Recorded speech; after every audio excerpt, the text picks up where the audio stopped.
Hello everyone, how are you doing? This is MD Tech here with another quick tutorial.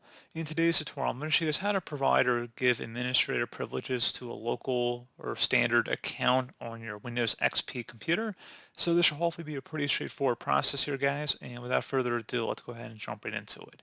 So we're going to start off by opening up the Start menu, and you want to select Run, so go ahead and left click on that. Type in compmgmt.msc. Again, compmgmt.msc. Select OK. And now let me just make this window a little bit wider here. You want to select the local users and groups folder and then double click on the users folder.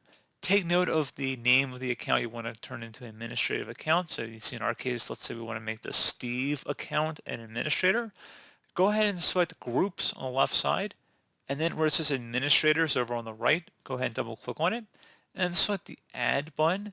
Type in the user account name and then select check names, then select OK and select apply and OK. And that's all you had to do. So pretty straightforward process, guys. I do hope I was able to help you out, and I do look forward to catching you all in the next tutorial. Goodbye.